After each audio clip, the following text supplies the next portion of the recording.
I'm going to say that we're live. I try to time it. We'll see. On the review, hello, everyone. Same time, same place. Awesemo.com Wednesday night golf show. Same crew. Myself, Ben Razza, here with Jason Roslin. It's not a major, but it's not bad either. Travelers Championship. I really like this event. One of my favorites, actually, outside of majors. What about you? You a fan of this week? Just getting right off the bat. Yeah, I am. I've attended the event when I lived up there, Nice. obviously. It was I attended for 3 straight years. I saw the Furyk 58 in person. That was awesome. That was a really cool experience. I caught the back nine. I was driving in, and of course, at that time I was still playing, of course, or just starting to. So Shot Tracker was in my life, and I'm like, oh, Furyk's like 600 through 8. Oh, Furyk's 700 through 9. Okay, we're gonna go check this out. So great venue. It is a short course, but it's a great venue. It gets huge write-ups. Obviously, too, this year, it's the only tournament in New England with TPC Boston getting cut at the end of the year. So it'll be well attended, and you can tell the field just continues to get better and better every year. They've always had a couple of good stars, but I feel like this year it may be a little top-heavy, but a lot of good field here, a lot of good players. So I'm definitely excited to break it down with you and chat a bit about it. You have anything going last week? I saw your name in the Millionaire Maker in I want to say 15th or 20th at Yeah, some point. that's where I peaked. No, Okay. no good. I had a really good core. I had Usti Rose combos, which was good for a couple reasons. One, obviously they were playing well, but two, everybody else had Woodland Brooks or just different. So I had a real out. Uh, the problem with that is if your out doesn't hit, you're behind all them. So obviously Sunday, I fell apart in the 555 and some other things, but overall I was pretty happy with the week, even though I did not have a good week money wise. It just that's what are you going to do? I thought that Rose was going to win. I really liked him on Sunday, You were and that close, man. he just Yeah. didn't get a good props to Woodland. That was obviously very impressive. And it was funny that Millie team had your boy, who we're going to talk about, Colin Morikawa. Uh, Yes. he was impressive, as was Hovland. Obviously, we're going to dig into that. But what about you last week? What say you? Yeah. So my MME was absolute trash. I think it's probably my worst MME in quite some time. I had a chance at the 1500. I had a great lineup with Rory, Reeve, Scott, and one other guy in the top 10, and then Matsuyama, who was basically in the top 10 with his DK point score. But instead of going Morikawa, I went Scotty Scheffler, and Scotty Mm. Scheffler missed that putt on the 8th hole, his 17th, on Friday. It was like a 4-footer for par that would have kept him at 2 over, and obviously he doubled the ninth after missing and making bogey. So that was it. I ended up bubbling, and of course, if I had gone Morikawa there, I win the tournament. I only lost by 40, and I bubbled. So it was a pretty brutal week in terms of that. I enjoyed watching it. It was great fun. I had a chance all the way, but when you don't have 6 of 6, and the 6 of 6 is like 9 billion% at a major, you're screwed.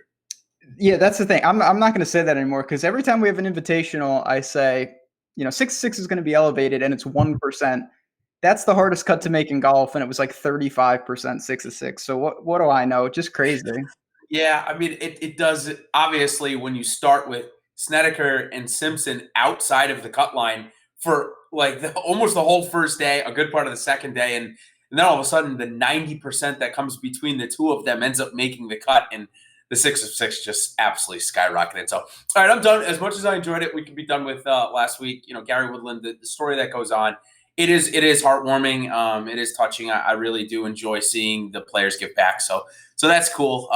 But anything else from you, or are you ready to tackle Hartford today? Actually, it's not No, Hartford. I mean, it's like I said, I like this week. It's always, they're going cross country, but it's a strong field coming off a major. And yeah, I mean, obviously, we'll jump right into it. It's been raining. I'm in New York. It's been raining all day. I assume the course is going to be wet. We have some weather to deal with, not just wind, just nastiness. Yeah, it's interesting because it seems like 3 weeks that a lot of their stops have gotten tremendous amounts of rainfall previous days or what have you leading up to the tournament, and it does create a different golf course in the sense that everything is soft and you can throw things right at the pin and likely get them to stop. If you have just a little bit of spin. So with that being said, it'll be a little different. Here's the problem with this week, the first 2 days, is that it's scattered thunderstorms. And that's the only thing that the PGA stops play for. So all I'm going to say is brace up, buckle down. It's probably going to be at least one delay. maybe multiple. It's scattered thunderstorms for literally the entire day tomorrow, so it's going to be annoying. We've actually had a really, really good year in terms of weather and in terms of delays. The one delay that we had sent Twitter into a frenzy because Spieth got to replay a tee shot that he yanked way left. Yeah, I mean, like, it was out of play. It was in play, but it was out of play. And anyways, just be prepared for that. But yeah, wind, I don't see any tee time stack, other than, us just playing the actual guys that are in the specific waves. I don't see an advantage. Neither do I. And when you're talking about thunderstorms, all it takes is one delay, and everything that you thought was going to happen and be advantageous is now not. So I think there's a real chance of a weather edge, and I think that the chance of nailing that is almost impossible. So I do what I normally do. I have a couple AM, a couple PM, but most of my teams I just built like normal. I don't think you're going to be able to accurately project where these delays might be. We could have guys finishing Saturday morning for the cut, and that just changes the whole dynamic. It sure does. So let's talk about some of those tee times. This is how we just talk about marquee groups. If this is your first time coming to the show, we always talk about the first tee times. For some reason, they do seem to end up in the first round lead more often than any other tee times. Now, does that happen multiple times a year? Maybe. 5 times a year? Probably not, but 3 or 4 times you might get a guy out of this group. So actually a lot of interest coming out of the 6:45 tee time going off on the first tee. Ryan Moore has been getting a tremendous amount of buzz around the industry, maybe rightfully so. The approach game looks really good. He's playing with Sammy Burns, who's, a friend of the show. And then Hank Lebioda, I believe. Lebioda, I think it's the I before it. Anyways, Florida State guy. Going off 6:45, any interest in playing them together? Any interest in playing them at all? And what do you make of the Ryan Moore chalk that, yeah, granted, he's, 7,800 and maybe good approach game. What do you make of it? So, yeah, I mean, you obviously see more and more people are getting wiser, especially on POA, that, you can get out there. If it responds, you can go low, set a number, and Ryan Moore makes sense on a lot of levels. My biggest thing, it's an opportunity cost with Griot, with with Knox, with a lot of other guys that I like. Yeah, absolutely. So I have some of them. Sam Burns is a guy we've seen. He can get crazy hot, and his scorecards, I've said this about a couple guys this year, he gets colors that I didn't know were on the app, where I'm just like, what does dark orange mean? Like, it's beyond double. So you can look to him. Peter Malnati, also teeing off early, is a guy that I think fits the course pretty well. So there are options if you want to get those guys fresh off, who have the best conditions. Yeah, and Malnati's playing with Matt Jones, another guy that's had a pretty good run here, and Brandon Hagee, who's trying to get his card back through a medical exemption. But yeah, Malnati definitely trending way above his baseline, having a really good season. You want to say anything more about him? It seems like approaches are really good.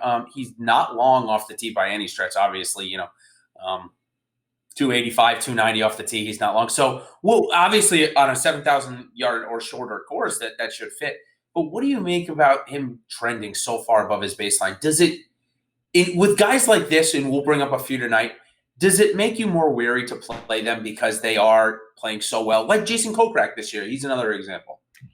So it's interesting, and obviously there's some bias, I'm sure, in there. But for me, the difference with a guy like this is his price isn't adjusted and the ownership isn't there. Like, Kokrak is priced above his means, and he's really popular on a macro level this year. Peter Malnati, he's made 9 out of 10 cuts. He's an elite putter. We know that. But he's sub 7,000, and he's not going to be, he'll garner some ownership, but you're not going to see him 20%. That's just not going to happen, nor should it. So that's the difference for me. If he was priced up, say, with like On and Moore and those guys, I would have a really tough time swallowing that.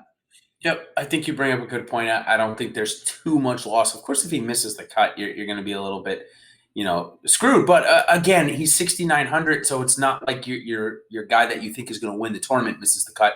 Similar to last week, like Justin Thomas, who did miss that cut. So he's in the next group that we're going to talk about. I guess that was a lucky and good lead in there. He's going off right away with Cantlay and Molinari. Very, very good featured pairing. And then, of course, right after them is Koepka, Watson, and Finau. So you got the bombers in one, and then, I guess Cantlay and Thomas are bombers, and Molinari we know isn't. What do you make of the stars going off in the morning? Have you found yourself being able to play any of these two guys together at all? It can be done. I didn't find myself doing it. I really ended more balanced this week. It's nothing against, I think Cantlay makes sense on a lot of levels. Brooks is clearly the best golfer. I just, for me, the difference in price, it allowed me to do a lot of different things. And I like the 9K range quite a bit. So JT is a guy, he's still not back, obviously, but it doesn't seem to be a wrist. It's just he's not playing that good. I still am apt to go there, pair him up, and kind of take that savings. Yep, I think that makes sense. Now, you kind of just led into it, and it's the next group that we'll talk about. It's Casey, DeChambeau, and Day. Oh, yeah. I hear a lot of people, and I was surprised, maybe not surprised, but I guess a little irked that people are ready to jump back into Bryson because I wanted 1 week where maybe we could get some leverage there before he pops again. But it seems like a lot of people are starting their lineup with Casey DeChambeau going off together. Do you find yourself doing a couple of those this week? I do. And it's true. It's funny, Bryson, I held on and I thought that it would get lower than it did. There was never really a week where he was truly that. Yeah. Like, people except FanDuel. On. Yeah, except for FanDuel, which is interesting, but we'll talk that about that is a little interesting. later. And we try to do that on the show where you can shop and you can get some leverage on a different site or a different price. But Bryson, obviously the irons returned, the putting was great, the around the green was awful. But I'm there. I like Fleetwood as well. So that's just a range that I don't think you can choose poorly. No, I agree. And to add on to Bryson's around the green, here's the thing. Pebble, as you well know, it's a U.S. Open, right? So the greens were tricked up. And when I say tricked up, they were running 13. They're not going to be running 13 this week. The green complexes are not nearly as difficult. And, of course, the rough surrounding the green is not nearly as difficult. So a lot going in Bryson's favor in that regard. Some of the hay that was around those greens last week were very difficult. The ball would disappear. And, I remember I think it was Brooks on Sunday, the ball disappeared. He tried to hit a massive flop shot and totally flew it, then made the 45 putt par because that's what Brooks does in majors. But it just goes to show you that, again, I do think that people that struggled around the green last week, including Paul Casey, won't have that problem as much this week, which should mitigate it, which, if that's the case, it brings Bryson and Paul Casey back up into the top 10 even of last week. So I thought that was interesting to know. Okay, last group I want to talk about, because, of course, I can't not talk about it, is Spieth, Mickelson, Leishman. There's like zero ownership between the three of these guys. And I don't mean zero, but it's pretty low. Can you get yourself to Mickelson? I can't above 8K. We've talked about this. It's a thing every week. I don't want to say it's scary. It's becoming less and less scary, honestly. I used to really sweat it. Now I'm just like, I don't know how good he really is. And if he beats me one of these weeks, so be it. I'm not going to waste spots. The other two, I will say I got to. Even your boy, I do have some Spieth. Not a priority, but I'm not sure how much you need to get over. I don't think he's going to be too popular. And, I'm not letting him crush my week. If somehow he pops and really improves the ball striking, I'll have enough to be just fine. Yeah, so here's my take on Spieth. I think first and foremost, there's the awe that he is a whiny baby on the golf course, right? And I'm not going to sit here and try and defend that and say that he's not. He definitely talks to the golf ball much more than most normal golfers do. He does complain much more than golfers do. We also see him much more, right? Because he's normally on featured groups. However, last week, the thing with Greller, okay, it is what it is, right? That was terrible. But after every bad shot, he looked like the world was going to end. He was biting his club. He was biting his cheek, acting like he was literally going to throw a temper tantrum after every bad iron shot. And I understand that he puts a lot of stock and puts a lot of weight into majors and really tries to prepare and thought he could win. But he got down on himself when he was 2 under, 4 back off the lead. That's when he was doing this. So I just think mentally he played himself out last week, and that's why I was pissed. I don't normally tweet at golfers or anything like that, and my joke was earlier, Jordan, hey, I'm really pissed at you. Jordan doesn't give a shit. I don't plan on Jordan ever seeing that, but it is. I think he handled himself very poorly last week, and for me, again, he does some of that stuff on a regular basis, but it was to an extent that I was disappointed. Now, with that being said, off the tee looked really good last week. He lost 1.5 strokes on that one hole that he had the fight with Greller on. You take that hole away, which he actually hit a good tee shot. He gained on average about a half a stroke around off the tee, which we know has been his struggles. Putting looked okay. Around the green looked okay. So, yeah, I mean, at 10-7, you don't have to, like you said, 7% ownership is what it's projected. Plenty of opportunity to leverage there. So, Yeah, I'll be around that. So. Yeah, I'll probably get my 3x that I normally do on him. But I will say that I think I've got a little bit more of a man crush on one of these new guys than I do Spieth at this point. I don't know if I take him heads up against Spieth. I'm close though at this point. Anyways, chalk above 9K. Let's transition into that. No doubt, Casey, Cantlay, Thomas, and Koepka, they are just raining it. Oh God, this is above 9K. Of course, we've got plenty of chalk in the 8K. Of those, it seems like you and I maybe both playing Paul Casey. Cantlay 20%, Thomas 20%. What are you doing with those two guys? So Cantlay's a guy that I just nothing against him. I have some, but not going to get massive leverage there. Casey's in the 9K bucket. He's probably behind Fleetwood and Day and Bryson for me, even JT. So it's tough to get there, but I really just mixed and matched. As we work down, obviously we'll elaborate on this, but I made more of an aggressive stand, in the mid-range. So I was able to say, okay, if I get that right, I want as many opportunities because I think the 9K is loaded with win equity, including Paul Casey. Yep. I want to maximize my potential there. For sure. So leverage this week of 9K and above, I mean, everybody is going to be 12 to 15 to 20% plus owned except for Spieth. So we like to talk about leverage. I mean, that's, of course, where I know I've made a good amount of money and you have as well, Ben. It's just that there's nobody to talk about other than Jordan above the 9K. So chalk in the 8K, and then we'll have plenty of leverage to talk about. But you just kind of mentioned a few of them. But in the 8 to 9K range, DeChambeau, Leishman, Fleetwood, Finau, Reeve, Kokrak, Strillman, and Hoffman, all going to be like 12 to 15, again, to up to 20%. I did not find myself playing what I believe to be an overpriced Kokrak, Strillman, and Hoffman. I found myself playing very little of those guys. Maybe that comes back to bite me if two of them top 10 or one of them top 10s. I just don't see either of those three guys winning when I can go up to Bryson and Paul Casey and get guys that I know have won or have come in second place within the last year. And Bryson's won a couple of times. Casey's won a couple of times. So I guess that's my thing is like, do I really want to take $1,000 price difference and lose all that win equity there?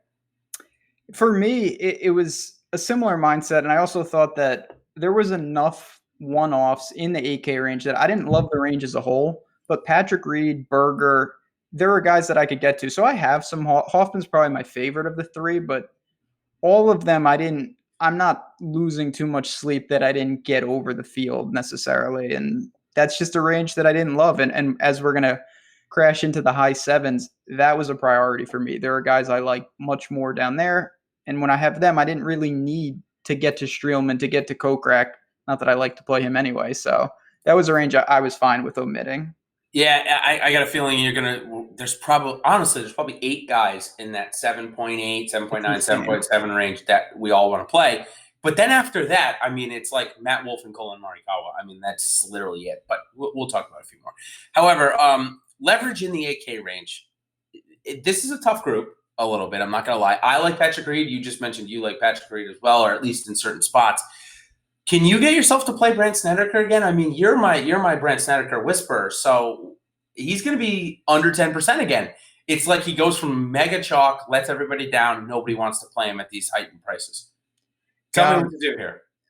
His irons last week were so bad. Really, what do you think it was? I don't know. With him, I mean, he's not the best ball striker in the world to begin with. He was just all over the place. Then he rallies to make the cut. Then he made a ridiculous streak, and then he was 11 over by the end of it. I guess you can go there because we both talked about, I think Sneds is a winner. He has more win equity than most. Just he pops, he wins tournaments because he can get crazy hot. But all in all, it's just a guy that I'm not really into, to be honest. I prefer Reed or just not going to that range as a whole. I really like that 9K range, and I really like the high sevens. So it's a natural dead zone for me. Yep, I'm not playing Phil. I'm not playing Berger. So we can, unless you want to talk about those two, I think we can go right into that 7.9 range, and just because there's literally 8 guys, and I send Ben just a little few notes before we come on, and of those 8 guys that I have listed, give me your top 3 that you like, and we can talk about the others as well, but give me the top 3 in this range that you're trying to focus on. So obviously Griot's going to be popular, and I like him. I know I'm buying into that chalk. What can I say? I play him all the time. We have been on him for a while. Yeah, we really have. Like, can't give him now just because everyone wants to play him. Absolutely not. Him, Benyon are guys that I'm just going to continue to play. I know they're going to be somewhat popular, in Griot's case, probably really popular. Then it gets trickier for me because obviously I'm going to pass Hovland to you. And that for me, Russell Knox is a guy that makes perfect sense. He's a winner here. I like his game. But what are you doing with the guy who he got a ton of coverage? We know he's talented, but he's not going to be unpopular. There's no doubt that Hovland is going to garner some ownership. Yeah, so I look at it. Last week, he led the field. This is no secret. This is probably, if you watch other podcasts, this has obviously been said a couple of times. He led the field in strokes gained off the tee last week at a 7,000-yard course. So people might say, oh, well, hey, he could translate that. Well, he very well could, and he could lead the field again in strokes gained off the tee this week. However, he's played Pebble at least a dozen times, and he said he did. He had just won the amateur there, so obviously the style of his game, the way he flights his ball, the sight lines, the angles that he takes, he knows them all there. And he obviously used that to his advantage, and he played very well. I'm not going to take that away from him. However, when we talk about 7.8K and 10%, or I can take a $500 price difference and probably get similar ownership, maybe less, or take a $900 price difference and get similar ownership or less with guys that he's competed against for the last, 2 years on Wolf and 4 years on Morikawa that have been just as good as him, if not better, have beaten him on a consistent basis. So I guess for me, I'm just taking that stance. I'm going to have some Hovland, but I'm going to have more Wolf, and I'm going to have a lot more Morikawa at this point. Grillo and Hanan. Here's the one thing I wanted to bring up on Hanan before I throw it back to you. He made it pretty clear, and if you follow him on Twitter, he responds to some people in this little bubble that we have, which is great. I like when players do it. We get some insight. He's been using a new putter for the last 2 or 3 weeks, and obviously he's pretty comfortable with it. He was asked again which putter he'd use, and he's using that one again. And he's actually, I believe he was either average to the field or a little bit better last week. So I'm very encouraged by that with Ben on. It couldn't have gotten worse. So he was at it. There's nothing he could have done that would have made it worse. And this is his best. He's not doing anything spectacular on the greens, but this is as good as we've seen in literally basically all of 2019, just being 0 strokes gained putting. That's all we want from him, really. I mean, he might be the best scrambler on tour around the green. Game's phenomenal. Great ball striker. If he can just hold it together with the putter, you're going to want to play him sub 8K in fields like this. It's as simple as that.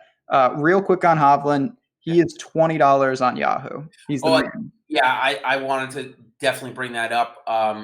That's a case where price doesn't matter because Hovland, Wolf, and Morikawa are all three $20.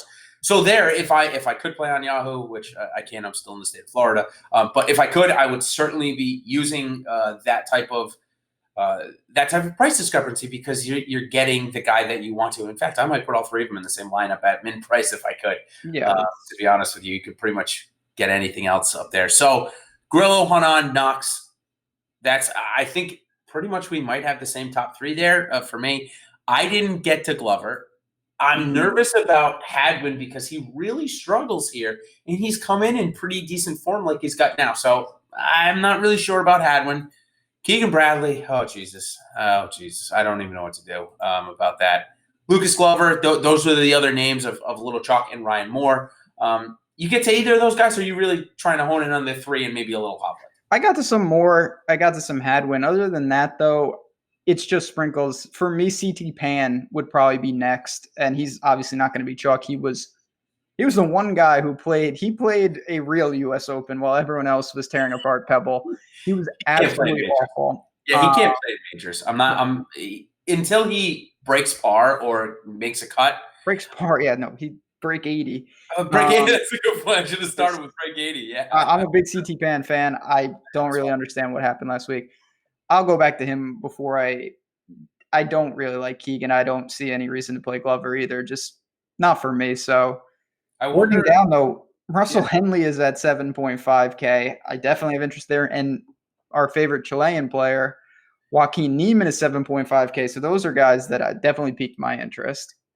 absolutely. And I've got the nice cut percentage on them as well, and we'll chat about them. Lastly, the one last thing I will say.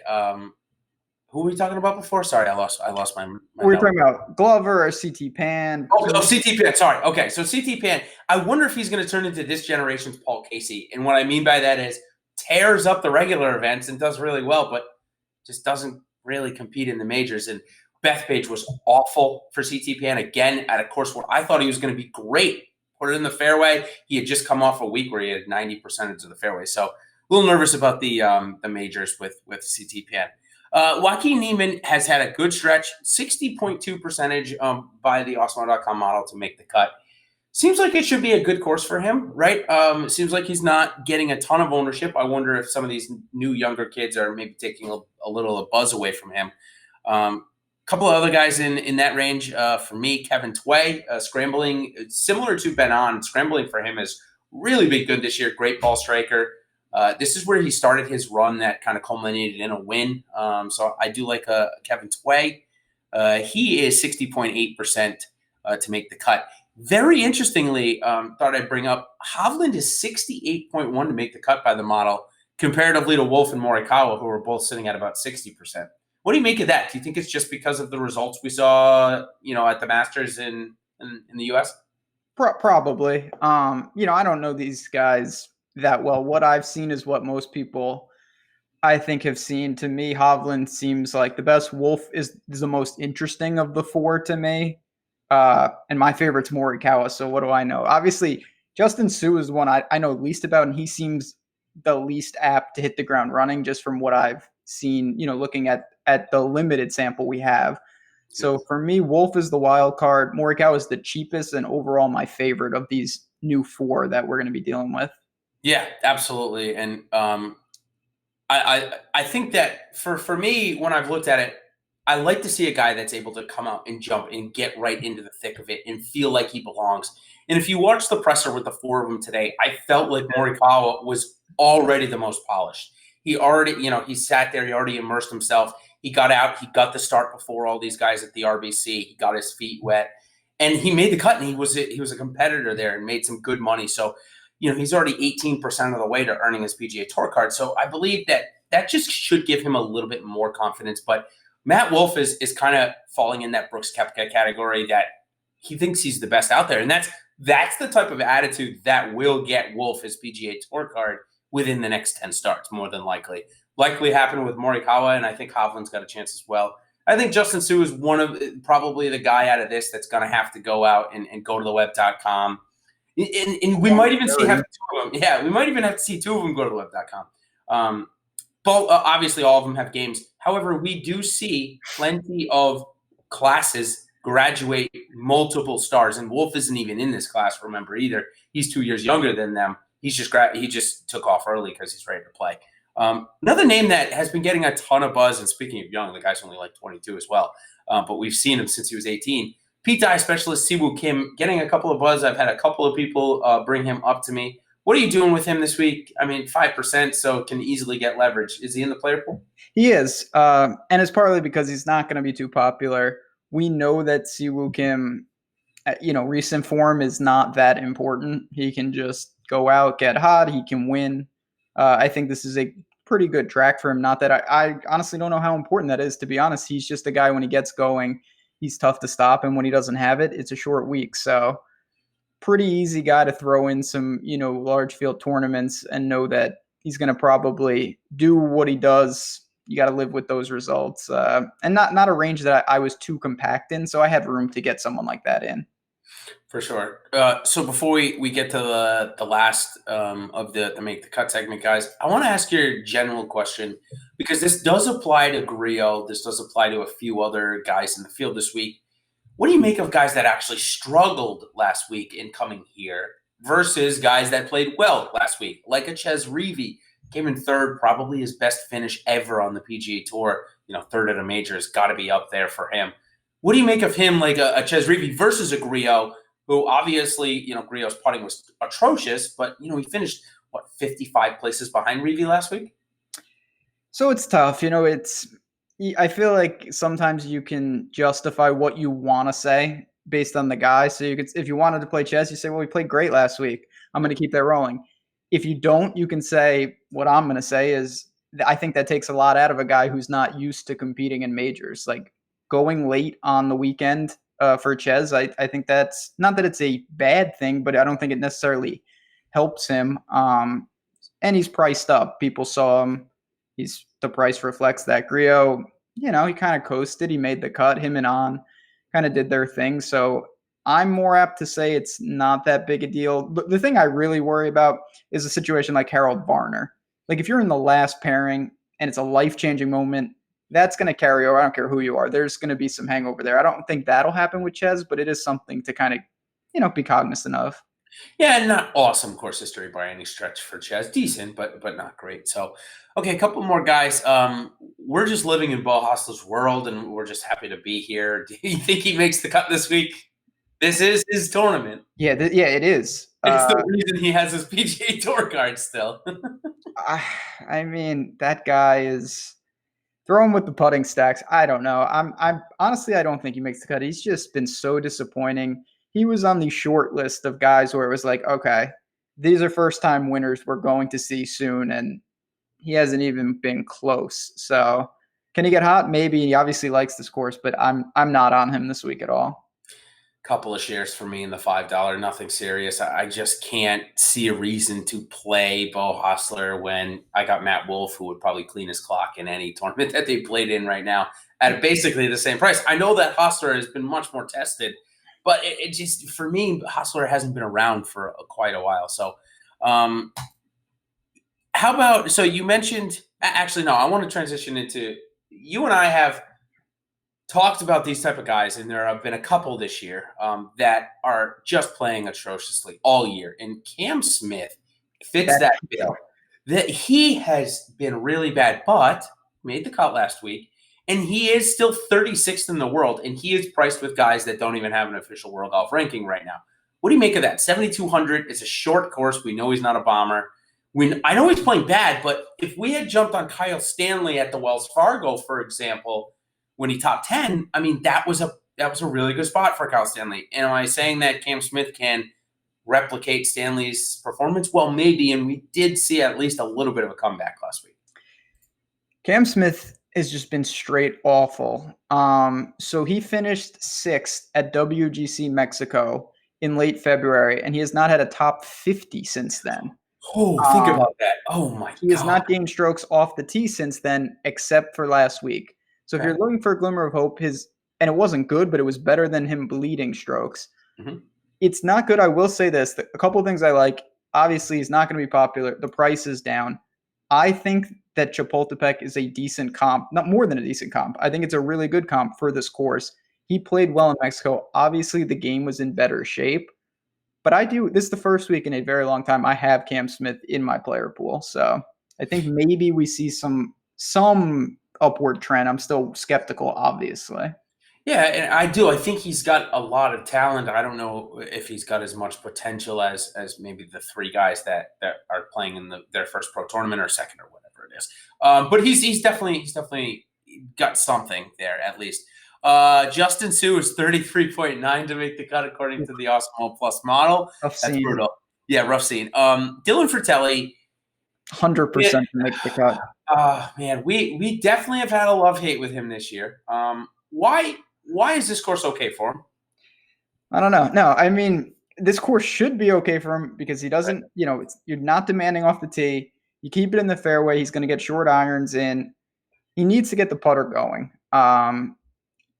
I've been frustrated with him this year. He hasn't killed me. That's the thing. He really hasn't let me down. Besides the PGA where he had that miserable 4-putt and he lost to Cam Champ in a head-to-head, which the repercussions I'm still being felt in my personal life these days. But other than that, he hasn't been that bad, honestly. He makes the irons are okay. He's making cuts. He's made 6 out of 7. He's got to start rounding off some top 20s, break in, and I think this is the type of week we see that. So am I in love with the play? No, but at 7,100, him, chat brought this up, sharp call. Mackenzie Hughes, I think, is in play there. Not a lot to love, though, in the low sevens. No, not a ton. And that's why I think that more and more people that hear the name are probably going to gravitate toward the guy at 6,900 that we've talked a bit about, and Malnati, of course, too. So, yeah, Fratelli, the thing about him is we saw the upside when he was on the European Tour. We saw the top 5, top 10 upside. Just haven't seen that yet, and I don't know if that's just, the style of tours, or if the PGA Tour really is that much better than the European Tour. That's for whoever they want to decide. JT Poston, speaking of guys that put the ball in the fairway, and guys that can score, he's just one that can rack up DK points. He's made enough cuts where he's plenty well into his card. He'll retaining his job, no problem there. Just not enough top 5 upside, I guess, for me to be like, yeah, he's going to get 20%. Will he get 5 or some throw-ins? Yeah, maybe, but nothing serious for me. How about you? Yeah, nothing serious, but he is a guy that, I'm a JT Poston fan. He's been more it's funny, we're talking about Fratelli. I've been more disappointed with Poston. He's missed some cuts where he really shouldn't have, sloppy, couple, 4 or 5 footer on 18 and not gotten it done. But this is a guy, he's a good driver of the ball and he's a good putter. And I like that combination on just a macro level of golfers. I think, you got to shore up the irons, of course, but that's an atypical thing when you have the putting and you have the off the tee game. So for me, in a week like this where, I think we're going to see some guys get in the hunt that aren't always up there. That's the type of guy I'm targeting for last man in. Yeah, especially on a course where we've seen, I've already mentioned a little bit, Furyk shooting 58. You can get really hot, and certainly get yourself into contention here. So that's definitely something to take a look at. So you want to do some FanDuel and Yahoo values, or do we have some more questions from chat first? So I do want to mention there are a couple guys, and you actually brought stuff before the show, so credit to you. On FanDuel, Ollie Schneiderjans. Yeah, you asked me if it was a pricing error, and I honestly thought it might have been. So take that away, because that is worth noting. Yeah, I'm not really sure what happened there. And granted, I mean, it's not like he's playing good and he should be priced anything well, but he's the min price over there, so I'm probably going to get some few shares. We talked about the min prices from the three or four rookies that are on Yahoo. A couple of other names from FanDuel that I just found to be so much cheaper. Sungjae Im, 7,700 on DK. I think he's going to get overlooked on DraftKings a little bit. We didn't even bring him up in the segment we were talking about people. I actually like him a lot. He, on a comp course up in Canada, he just came 7th and was kind of in the hunt. So I'm okay with Sungjae Im at depressed ownership. And on FanDuel, much cheaper, 9,200. Patrick Cantlay, Sam Burns. So, kind of the upper echelon guys end up trying to be a little bit cheaper, like Jordan Spieth and Molinari. But any others that I missed? No, I mean, I think that makes sense. Obviously, it depends on where you're building and whatnot. You just want to be cognizant. Like, Sungjae Im's a great example. On DraftKings, my biggest problem with him is that he's in a range that is just loaded. So I just can't get room to him. On FanDuel, it's a totally different situation, and it changes the build. We did have a good question from chat, though. Peter Malnati, who I talked about that I do like. Cameron Tringali, though. Similar price range. He's another one. He's not going to be popular, but he's not going to be 1% either. Did he make it for you, or are you just saying let other people chase that? I actually got another question this week about it, too. So it's interesting that we got a couple of those names brought up. I'm okay with Cam, but I'm not playing him in anything serious. I'm making the $150, the $5, so he'll be in a couple for me. Fair enough. How about you? I have nothing much to say. He's one of those guys that, he's just one of those tour pros that not many people ever talk about. He's okay. He's good for a good start every once in a while. It's fine. Yeah, I mean, as much as I love spewing hot takes, I really don't have a strong take on Cameron Tringali. I think he's fine. I have no desire to play him if I don't have to. I don't think he kills you if you don't play him. And I think if you do, he probably finds a way to make the cut, and he's a fine last man in. Agreed. Oh, boy. So we got something from Coolers while you sift through the YouTube chat. One of our guys in the chat, and we didn't cover JJ Spawn, who's been playing pretty good, scoring well. Andrew Landry, Ryan Armour, Joel Damon, Nick Watney, Chesson Hadley. I'll have you just pick two to talk about. Oh boy, there's a lot of real sickos on that list. Chesson, I'll talk about Chesson Hadley, and it's not because I like him this week, but shout out to him. What an impressive U.S. Open for a guy that I still stand by. If the conditions were tougher, probably would have been more of a struggle for him, but great to see him play well. And Stone on that last putt too to secure the invitation next year. Just awesome all around. He's another good guy. He is someone that I think, when we're talking about Ches, that was a big week for him. He needed it, and he really altered, not career defining by any stretch, but it was a big one. Now he flies cross country. If he has to scramble here again, I'm not going to chase that. I think maybe people jump on him seeing last week. I'm going to need to see more from him. So I'm staying away. Just going to let other people kind of go to that ownership. Dahman, another guy that, he almost broke through, and since then it's been pretty bad. Didn't really get there either. I think I'm going to let other people chase that if they want to continue to hang on. Yeah, I'd rather go to JJ Spawn, who, like I said, I think he's scoring pretty well. He was on that winning team for me 2 weeks ago in the 15K that I won on the $5. So obviously he's scoring enough to win me, a GPP. So I am definitely interested in JJ Spawn this week. I don't think that, with a course like this, that's 7,000 yards, I think he can manage himself well. So he's a guy that I'm definitely going to play a bit of. Nick Watney, what? You tell me what to do with Nick Watney. I don't even know what to do. Yeah, I mean, I don't know. Him and Munoz are at 7,200, and it's a disturbing situation. Watney, honestly, he kind of steamed at RBC and he didn't get it done. But I still look, he's gaining off the key consistently. The irons had been great before then.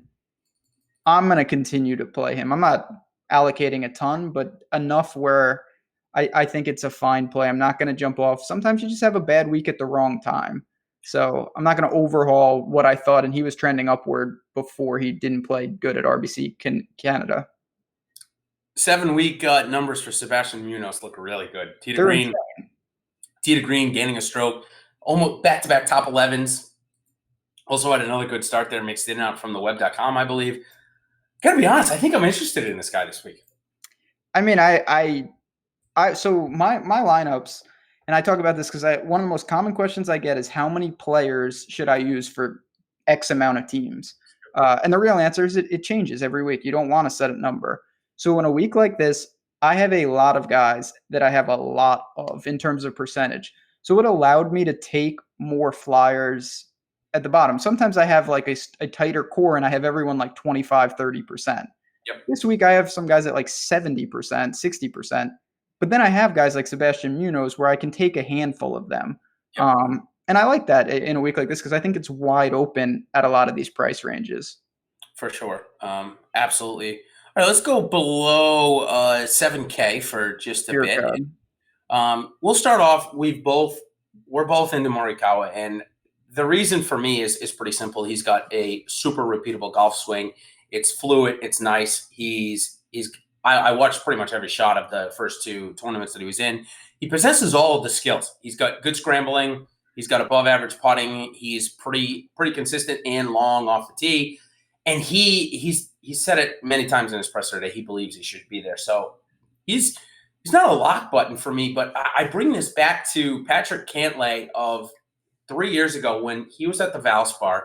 He had come off of 44th place at the Pebble, and I think like one more start prior to that. And I said, this is the time for him. I'm not saying this is the time for Morikawa, but certainly the price at 6,900, the form that he's been in, and what he has to play for, which is $700,000 more dollars.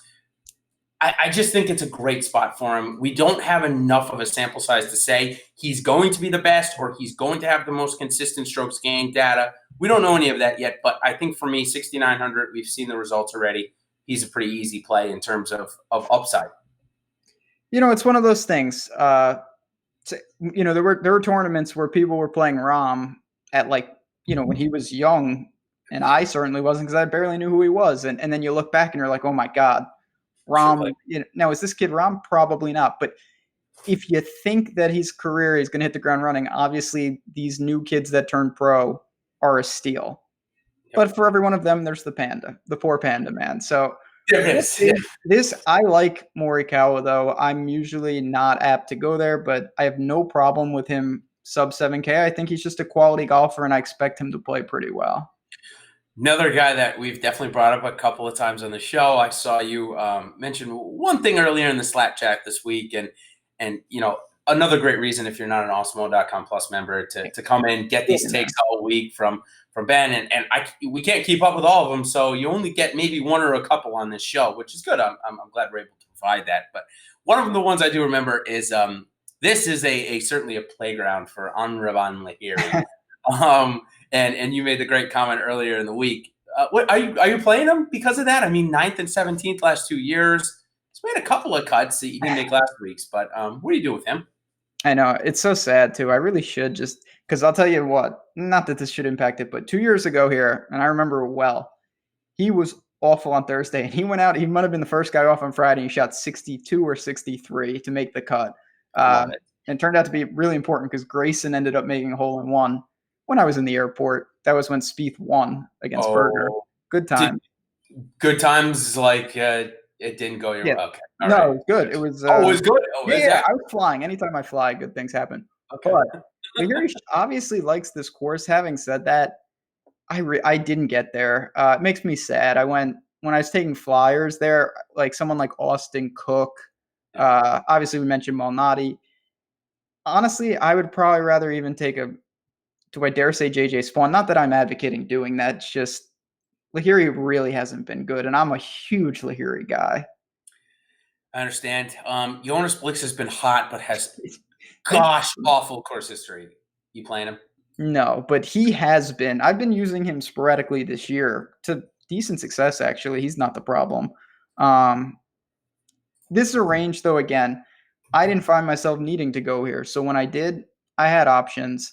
I didn't have to spread it out too much, but Cam Champ is there. God, Sam Ryder.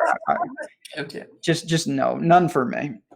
Andrew Landry was just brought up to us, and here's a guy that, man, he's really struggling. He won the Valero last year, but kind of trending towards, hanging on that 2-year exemption because it's not going well right now. You think this could be a course where he turns it around, or is the game just too far off? Yeah, I don't see it, to be honest. I'm sure he'll turn it around. It's funny, the next guy in pricing, Brendan Steele is there, and that's a guy I have looked each and every week to try to jump on because he used to be 10,000, not in this field, but he was in weaker events, obviously towards the top. I just can't get there. He loses 5 strokes on the approach seemingly every week, so I'll wait and see. These guys, they'll turn it around eventually, but until they do, I'm probably not going to chase too much.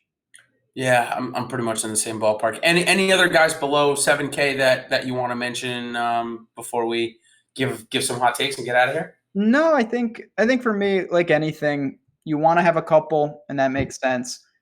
It's a fine line, though, before you start. You don't need to spray down there unless for some reason and if you do, more power to you. If you take an aggressive line with like Brooks Cantlay or Brooks Day or something where you're digging, yep. I guess that, but I didn't do that on too many teams, so I didn't need to do it. But yeah, hot takes. Let's see what we can muster up. I almost hit Justin Rose.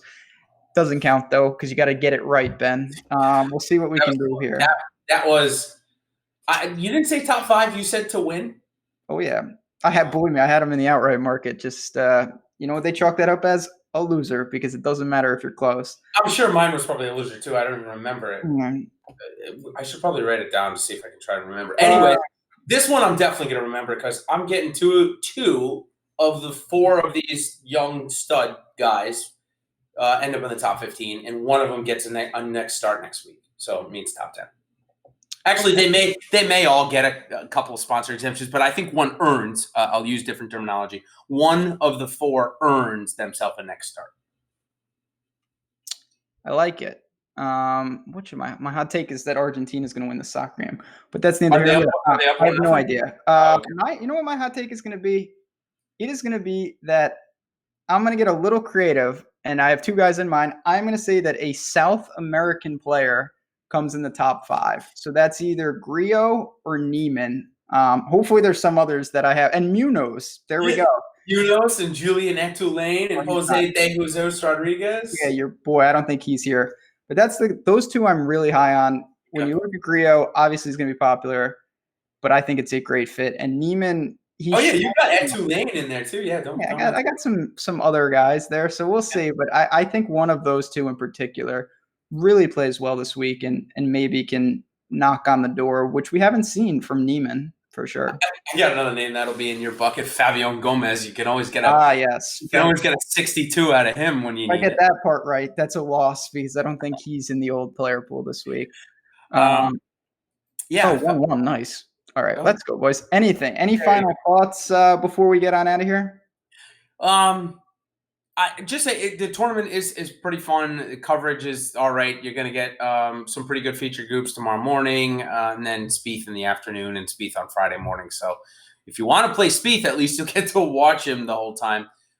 It is fun. The back nine's got a really cool drivable par 4. I expect most guys to go for it because if you try and lay up, it could get even worse. It's just a really good course. Scoring will be pretty fast and furious. I expect a good amount of birdies, even though we're at a par 70. Scoring should be much better than last week. So, yeah, just looking forward to it. Looking forward to some New England golf, even though I'm down here in Florida now. Hopefully it's going to – I don't even know. It's not going to It's not going to be windy. So this could be 20 under this week. It could go low. And friend of the show, Ryan Kingston, got it in just under the marker. We are about to close, but he asked about Andrew Putnam. Yes. He's putting the lights out. I didn't get there because it's a crowded range, but if he keeps up that hot putting, obviously he's a threat. Yeah, he's a form golfer. We've talked about him a couple of times. I got lucky on him at the Sony Open. I had a good read on him coming after. But it seems like he's had a couple of good weeks in a row, and that's what his trend was before he hit TOC. He played well. Sony Open, he played well. Then he kind of tailed off a little bit, if my memory serves me correctly. So maybe the time has passed. I don't know. He's been really hot, though. He's top 50 in the world now. 4 straight cuts. Yeah, it's not a bad play. It's just I would rather go with Grillo, who has just been knocking the cover off the ball, just needs to have one good putting week. That's it. Just give me one good putting week. It's going to be this week. I can feel it. So we'll get on out of here. I believe next week is the new event in Detroit. So that'll be fun. I always like a new event. Obviously, chat, every Wednesday you guys bring it, and we really do appreciate it. It makes the show so much more fun. And we hope you do enjoy it. If you can hit the like button on your way out, it does us a great deal. Get in Slack, hit us on Twitter. Let's have a good golf week. Obviously, we still got plenty to play, and another major will be right around the corner. So good luck, and we will be back next week.